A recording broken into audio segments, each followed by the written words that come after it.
Hello everyone and welcome to Manor Lords, a medieval city building game with a real-time strategy element. In the last episode, we were able to get our second city started and had upgraded it to get 3 development points. What is this city going to be used for? It'll be used to feed our main village as well as any other villages that we start in the future. We were able to get all of our wheat fields down and we put a farmhouse in so that we could try to feed a nation, as well as make a beautiful farm village in the woods so that we can give all of the cities the things that they need, including barley and flax. But in this episode, we'll be focusing solely on the fact of getting enough wheat, grain, and bread to feed our entire kingdom, as it is so far, and possibly in the future. So if that is something that you're into, go ahead and hit the like button, subscribe if you haven't already, and let's jump in to Manor Lords. Alright, so now that we have our 3 development points and we're ready to spend those as quickly as possible to really get things kicked off and started here. And with our looming annual royal tax just around the corner, I am a little bit worried in the fact that we're just not getting any taxes. Over here in Hogwarts, we have a major lack of entertainment. I don't want this approval to fall below 50, and the reason is because we'll start losing people, and I can't afford that. If I lose this city, it's all over. Now, our malt houses are populated with as many people as possible, and our trading post is getting in the barley. As well as we have been making the ale, just not in a plentiful way. So what I've done is I've added an extra person here in the tavern, just so that I can see if I can't get said ale from storage to tavern. As you can see here in both of our breweries, it's not like they don't have access to the malts. It's just not getting to places it needs to go fast enough. So hopefully that extra person in the tavern will help. But this is where Buzzland can come in and help. We're going to spend those 3 points and we're going to get some things moving, because it's not like we don't have enough people now. I feel like we have more than enough to get things done, and we do have some houses to continue to upgrade. So here we are in our policies, and the ones I want to go with, well, it's pretty obvious. We're going to get the heavy plow. We're also going to get fertilization, which means we're going to go into sheep breeding. The reason I want to go with sheep breeding is because I'll buy a small amount to get us started, and then they can just multiply on their own. And since we're going to be turning every fallow field into a pasture, that gives them plenty of space to frolic around. Now, once you have heavy plow and the fertilization open, all you have to do is upgrade each place. It just takes a little bit of logs and a few planks to get all those done. So we'll do these initial fields here, as these are the ones that I'm probably going to go into first. We're also going to start thinking about the barley and the flax. I really want to get the farming up and going. So while we wait for these fields to get upgraded, and the same as for the farmhouse, we'll go ahead and do 2 things. We'll build ourselves a second farmhouse, probably somewhere about right here. This will be a much more central location for the flax and for the barley. And speaking of barley, I want to get that laid out right now. I need that laid out as quickly as possible because I really want to stop buying barley in the other places. Now, we will kind of pay attention to where our flax fertility is here, but I'm not so worried about that as long as we can get those sheep in those pastures. So what I'm thinking about doing is putting most of my barley kind of here and up to about this spot, and on this side of the road. So I'm going to do the same thing that we've done over here and mark out those half Morgan plot sizes. There we go. Maybe that'll be enough barley. And for the most part, it's all in some sort of a green area with the barley. There is a bit of flax fertility right here, and we may change these fields out, as we can probably put some more barley fields down this way, if so needed.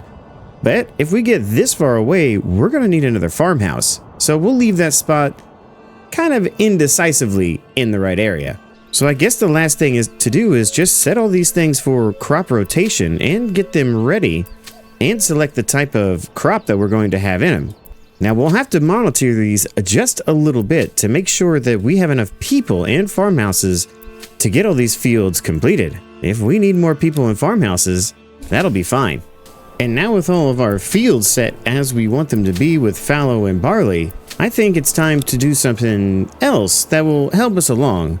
It is July and we won't be harvesting until at least September and November, so we'll do something to test the resolve of our people.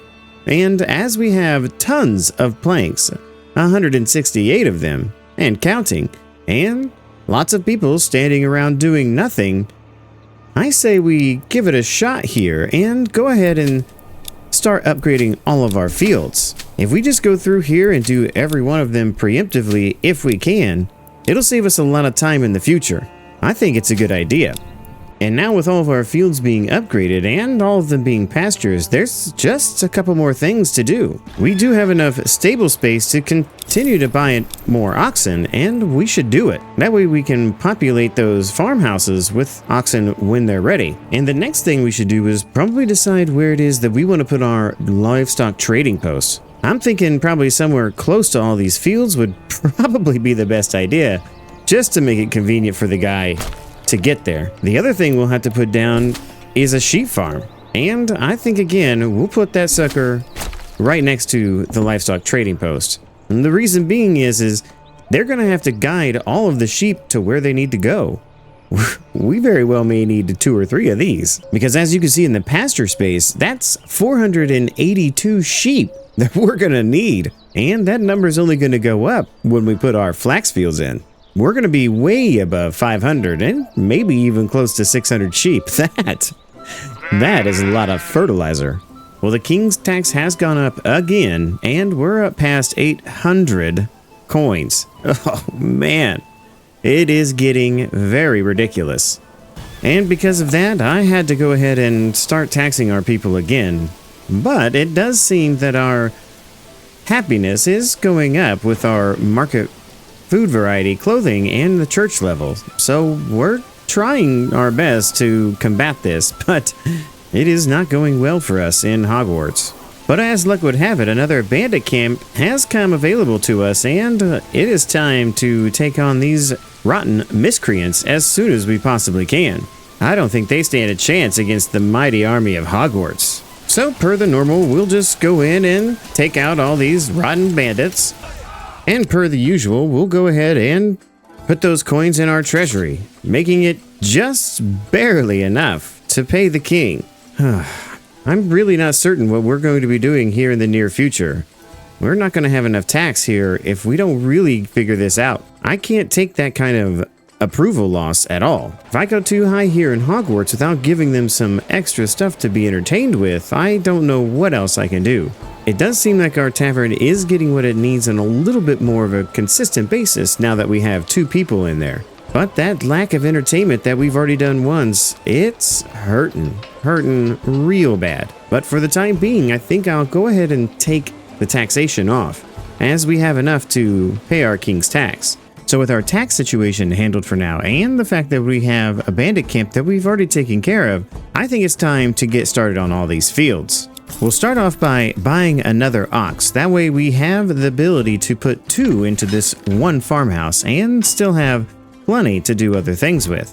So we'll permanently assign a couple of oxen here, and we'll start putting all of the people that we want to start plowing all the said fields. Now, I do still have the majority of them paused, and I'm going to go ahead and keep it that way. I want to make sure that we get these wheat fields done and as many barley fields as we possibly can get done.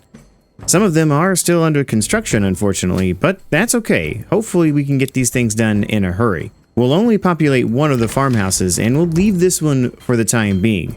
Probably next year we'll do it. The reason is I want to get somebody in this livestock trading post, and I want to get some sheep going as soon as possible. We'll go ahead and start with a solid 10 of them, and we won't bring any more in past that. As well as we'll have to probably put somebody in this building as well.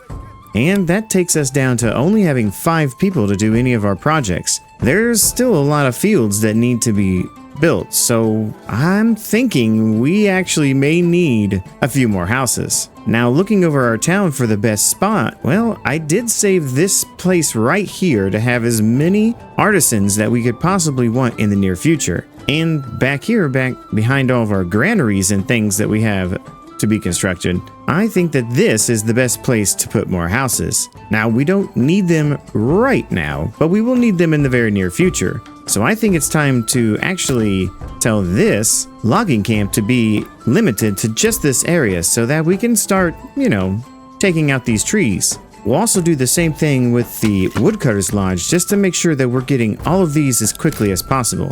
It actually might be a smart idea to go ahead and put another logging camp and another woodcutter's camp right here in this area. That way they're a lot closer. For now, we'll just unpause the game because I want to see exactly how many of these fields that they get taken care of this year. Don't forget, we're trying a new strategy with these half Morgan plot sizes. I want to see if this is better than what we've done in the past. If it's more efficient, then you better believe we'll be changing up some stuff in Hogwarts.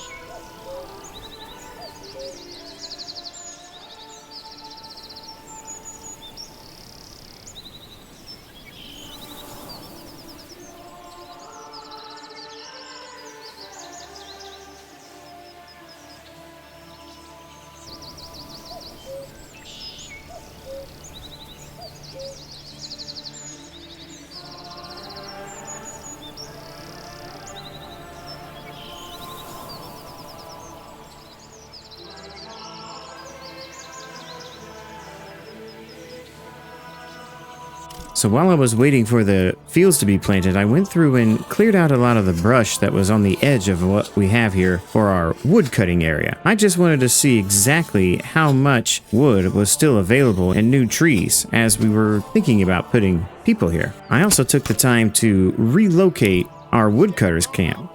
I wanted to get it a lot closer. I think it's a good idea to have this kind of makeshift industrial area here looking a lot nicer.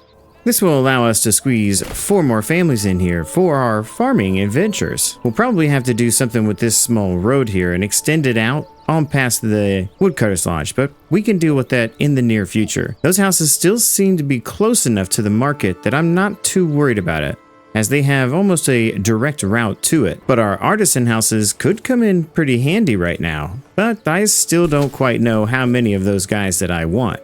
Having a decent supply of them would be pretty nice right off the bat. We're definitely going to want probably 2 breweries and a clothing shop. As far as a tailor, maybe. That way we can make some things here and send it over as well. The more things that we can send to the other lands, the better. But we'll cross that bridge when it's time. We need to get a hard count on what it is that we can and cannot do. Now it's late October and we're almost done with a lot of these fields. It does seem though as they're prioritizing most of these wheat fields that are completed, and that's okay with me. If we can keep most of the oxen over here on these fields and let our people do the barley, we can really kind of measure exactly how much and how many people we'll need. But for the time being, I'm going to go ahead and put 6 more people into this farmhouse to see if they could help out. It's making me nervous being this close to the end of the planting season. Well, winter has finally set upon us and we got as much of this field plowed and sown as possible. It does appear as though we've got the majority of the wheat fields done, and we even have a few sheep already. They're doing their little thing in these fallow fields. As this is the year for fallow on it, the pasture space is being occupied by 8 of 37. And as I said before, we're going to need a lot of sheep. So get to doing your thing, fellas. The unfortunate thing is we really didn't get all of the barley fields completely planted. There are 3 that are still remaining to be planted, and I can't really tell if they were all the way sown because they're still under construction. But as the winter is here and I really don't need these people there anymore, we're going to go ahead and take out a lot of these people. Yeah, it does seem pretty micromanagey, but we'll go ahead and leave 1 person in 1 farmhouse. We'll get these 14 people busy in a hurry. So while winter is here and we don't really have to do anything until next fall, I want to go ahead and try to build our windmills. I left a small road through here just so that we could get through if we needed to. So I'm going to go ahead and place these windmills in the most efficient way that I can, and I want 2 of them. We'll have these in the back area of the fields, that way it's aesthetically pleasing. I want to go ahead and remove that road and just redraw another one real quick. This will get all of our grain made into flour just as close as I can to the fields. My hope is after they thresh the grain that it's a lot closer to the windmills. Now, as far as getting it from the windmills to the town, well, that's a whole nother story. To try to help those windmills out, I want to go ahead and put a road that goes straight across here. I don't want to cut it off too much just because I know we'll be putting all of our flax fields in this area. And even if we needed to, a little extra barley. But I think we're going to have enough barley. At least I hope so. It claims we're going to have 524 in our next wheat harvest and 377 in our barley harvest. But because we're not really using it here, we'll be just shipping all of that barley over to our other place. And that's where our packing stations come in handy. So over here in Hogwarts, while we still have the money, we'll go ahead and order a mule. That way they have what they need. And as far as the barter goes, well, we're going to be going to Buzzland, and we'll be sending them just a few warbows. And the reason is I want to be able to have some troops out of there if I absolutely need it. And the thing that they'll be receiving? Barley. Now the barter value, it's something to pay attention to. As an example of what it says, you might exchange iron at 14 silver per unit, and firewood is 7 per unit. Meaning that you get 2 firewood for every iron. So for us exchanging warbows for barley, we'll be getting 1.7 barley from here for every 1 warbow we sell over there. Now, as I understand it, it's going to come right here to our trading post over here in Buzzland from Hogwarts. So I don't really need to build a second packing station on this side. If I wanted to, I could, and I could send barley and receive something else. That way I keep the barley leaving as quickly as possible, and I'm constantly receiving something I need here in Buzzland. But we're not quite ready to kick that off yet, as we don't even have the barley. I mean, that's counting your chickens before they're hatched. So for now, we'll just let the winter pass, and we'll try to get ourselves stable enough that we can pay our king's tax and get ready for the next one. So while waiting for the next season, I went ahead and placed the manor house down in Buzzland. That way I could maybe start taxing them just ever so slightly. And I upgraded Hogwarts with a garrison tower. That way we could maybe in the near future be able to buy some more retinue. I also went ahead and upgraded the other farmhouse because we have enough people to do it. I also wanted to place the communal oven. That way if I really wanted to, I could trade some bread to the other place. And now with both of our windmills completed, the farmhouse completed, and our communal oven built, I believe that we're ready to get things kicked off. So now with spring upon us and our town looking a little bit better, I went ahead and populated one of the farmhouses. And that way we can go ahead and let them finish out these fields. It won't give us as much barley as it was going to in the first place, but we'll just let them finish the fields anyways. It at least gives them something to do. At the same time, as our king's tax has drastically gone up, I decided to hold off on making those houses. And then I had a thought. I've got quite a bit of vegetables to feed my people along with the berries, and I have quite a few homes that I still haven't populated anything into the back. So I don't really need a whole bunch of big houses here. I just need enough houses to hold 2 families. So instead of building a big house right through here, my thought was I'll just go ahead and make a bunch of houses about that big with 2 people in it and utilize this space a lot better. And I should be able to do the same thing on this side, keeping everything close to the marketplace. I don't need a bunch of big houses anymore, so we'll just make a whole bunch of big double houses. And since we're gently taxing these people too, just to have a little bit of predicted loss, and because of our lack of entertainment being nearly gone over here and our tavern being full of ale, I decided to increase the taxes over here just a little bit more to help us out with that. And plus with the occasional bandit camp, it is making our treasury go up pretty good. Will we get to 848? Well, I don't know. I guess we'll have to wait and see. It also appears that over the winter, our sheep have been doing a good job. We got our initial 10 in, and we have 1 extra sheep. At the same time, our sheep farm here has been doing a really good job of getting that wool. And we're up to quite a bit of wool. 16 to be exact. So what does that mean for us? Well, I think it's time to go ahead and put in a weaver's workshop. That'll at least give us something else to sell or to trade if we so need to. As well as I'd like to go ahead and upgrade any burgage plot that wants to be upgraded to a level 2. That way we can get more of that tax revenue out of them.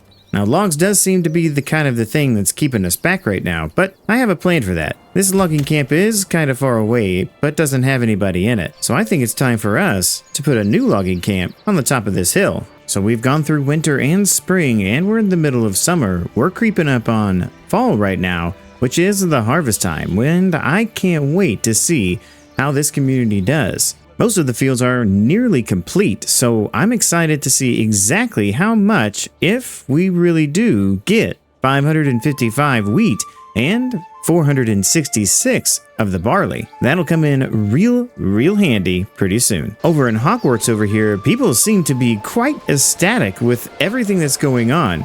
The tavern seems to be staying fairly full of ale for most of the year.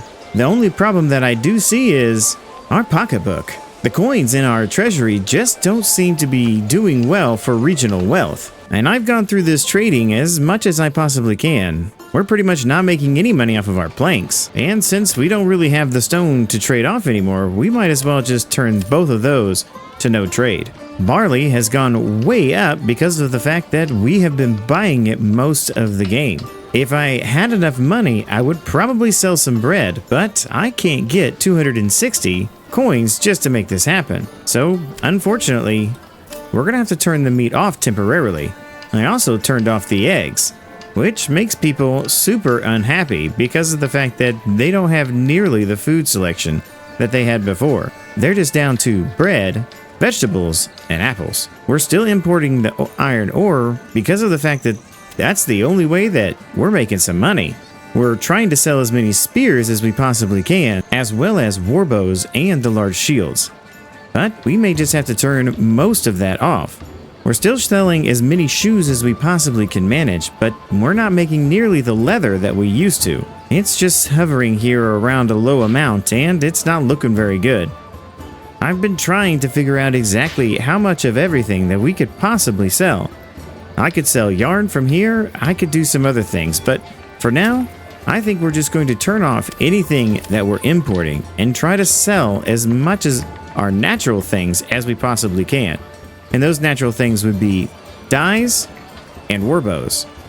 We can make the wood with our foresters to sell our warbows, and that's not a problem, because I still want to continue to import that barley just to keep these people super duper happy. We finally got rid of the lack of entertainment debuff, and I can tell you how relieved I am of that. But again, with our tavern supply looking kinda low, it's not doing very good. I don't know how long we can keep this up. If we can make it to the winter and trade some of those items from Buzzland and get that barley over here, that probably will save Hogwarts. Everything hinges on how good this harvest will be. Well, it's August now, getting to the end of summer, and I was getting excited to see our fields get harvested here in the next month. But unfortunately, Lord Grumpyface has decided to try to claim another land. What do you say we try to resolve this claim on the battlefield? The big problem will be is that if we lose any of our retinue, we won't be able to buy them back, I don't believe. So we're sending our troops to the middle of the field, that way we can see where he wants to resolve this on. And it looks like he wants to beat us over here. And as it seems, I still cannot hire any mercenaries, which I believe is some kind of glitch that has happened in my game. Well, he sent us a message, and let's see what he has to say. I can make it worth your while if you drop all your claims. 376 silver. Well, that's a very tempting offer there, Lord Grumpyface. But maybe if we just end this squabble for a small payment, and I putting 0 silver there, I don't really know if I can say what kind of payment he could give us. A nice $1,000 would be pretty good. Let's see if we can send that letter and see what he says. Well, peace is declared then, but our status is still winning. Well, I would tell you that this is definitely an early access game with a message kind of like that. Obviously a placeholder for something in the future. I'll end this conversation for now, but I'm still going to send my troops over there, as he still has his guys there as well. Now at the same time, we're trying to send our troops here over to this bandit camp, and then we'll have them join the fight against good old Lord Grumpyface's troops. And as you can see, he has an immense army. Definitely something I'm not looking forward to. These guys are just kind of hanging out in the trees a little bit. trying to be all stealthy and ninja-like. Now, it does seem as though we have 75 days until the results of us winning. I don't know what that means. But my fear is this might have been what happened the last time when I tried to negotiate with him. And I ended up winning the territory. If that happens, we're only down to 2 territories that could possibly have any kind of bandits in the future. Because right now, bandit camps are the only thing that's keeping me afloat in the treasury, making sure that we can pay this royal tax. And I don't know what it was at the beginning of the episode, but 866, I can tell you it's gone up a lot. Now, if we look back over our notes a little bit, we'll see that our treasury changes for 27 and 13. So that's a total 40 a month that we're getting in our treasury from taxing our people. Now, 40 a month in 12 months, well, you can figure out that math on your own. That doesn't really equal 866. So we'll have to tax our people a little heavier, which is why I'm kind of in the process of thinking it might be a good idea for us to get some artisans going over here. Maybe one brewery and a tailor. That way we can get some extra clothing items into these houses, making them exponentially happier and allowing us to tax them a little higher. Yes, I know it's kind of one of those things where you make them happy to make them mad, but that's the only solution that I could think of right now. Well, it's finally harvest time, and I have both farmhouses completely packed with people. We have 8 in the first one, and we also have 8 in the other one.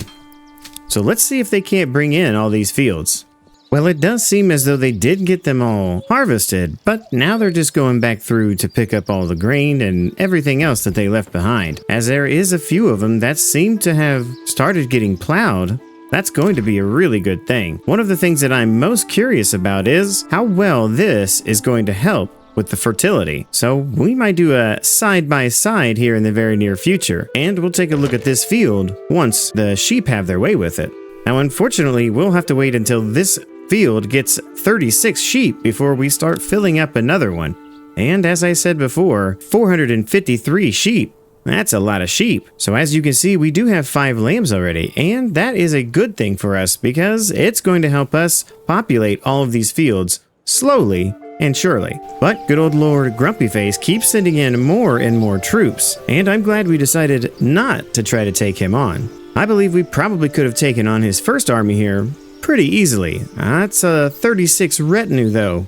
That's a little difficult. We'd have to populate both of our retinue on both of our lands to have 48 of them.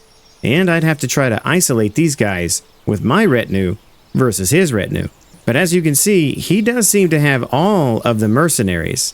And there's really nothing I can do about that. Perhaps if I got rid of these mercenaries, I would be able to have my own. With 1 day remaining of this epic stare down of armies, I wonder what exactly is going to happen. I guess we won the battle and we claimed the land. Well, at least we don't have to use our influence for that. Well, I was going to take this one anyways, but as I said, the only way that we're going to keep things afloat is having 2 of these lands without anybody taking them over so that bandits can spawn. I really need those bandit camps right now. So a couple of things to note here about how everything went down with the harvest. As it seems, we didn't get nearly what I thought we would get. There's only 46 wheat and 57 barley. That doesn't quite smell right. If we were predicting a 500 plus on about both of them, I don't understand what happened. And while I was paying too much attention to that, we've run out of food. So we need to get some food over here quickly. Now, one way we could do that here in our packing station is we could send our surplus of bread over there and receive the barley for now. Now, the barter value is 2, so we'll get 2 barley for every bread or 2 bread for every barley. I don't know. But I think it's time to do this and make that happen in a hurry to try to save those people. As well, over here in the trading post, we could go ahead and try to buy a little bread from a trade route. That way we can, again, try to save these people's lives. I think a decent amount of 50 will do us just fine. So for now, we'll try to import that bread and get it. I'm just really surprised that we ran out of berries and vegetables and everything else. Well, you know what that means. It's time to plant some crops. Not only are we planting crops in the fields, we're going to need more vegetables over here as well. I think I'll save these last ones here just in case I want to do something else with them.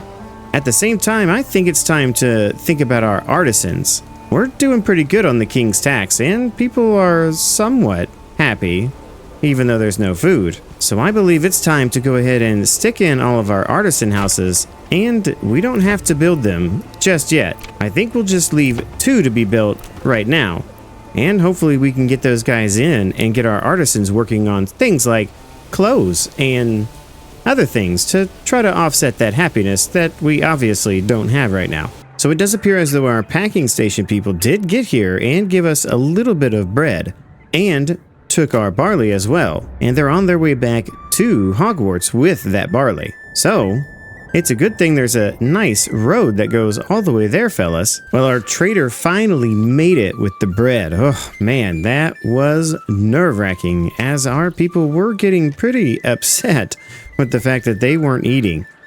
Especially you compound that with the taxation that we're having to do on these people, and I gotta be honest with you, it wasn't looking good for us. So hopefully our granary will be able to get those things in to the market as soon as possible. Now, I was able to get our windmill up and running and getting that flour in as quickly as possible. That way we could start making our own bread ever so little bit. The communal oven is doing the best that it can to try to keep up, but I don't believe that this is going to keep up with what we need for our people. If we really are going to only get 46 and 47, we may have to do something else to make this city a little bit more viable. But the one good thing is we are starting to get people into our new houses here, and that means our artisans are in the very near future. As soon as we get back into spring and start getting a little bit extra food, we'll be able to upgrade these guys and get them into some kind of an artisan as soon as possible. Now, one of the good things is we could try to go for the bakery's artisan, but I'm kind of feeling orchards if we do happen to go to a level 3 housing. Getting trapping and going into the meat side of things, well, that might be helpful just to keep our people a lot happier. Food is kind of a struggle out here, and I didn't really think that was going to be an issue as we have all of these fields. But maybe the bigger problem is this kind of field layout isn't going to work. But I think these are things we're going to have to figure out in the next video. If you would like to support, there are 2 ways to do so. One is through Patreon, where support on Patreon gets your name in the credits, and I'll name a city or a character after you if the game allows. Other ways to support is to leave a comment. I enjoy engaging with the community, and I would love to hear a comment from you. Another way to support is to join our Discord community. There you can make game suggestions, give me tips and tricks, or just have a general conversation. But as always, the best way to support is to like and subscribe, as it does help the channel out. Hit the notification bell so you can be alerted of any time any Manor Lords or any other content gets uploaded to the page. Hit one of the buttons at the end of the screen to see what else we've played, and don't forget to keep gaming for the love of games. Bye now.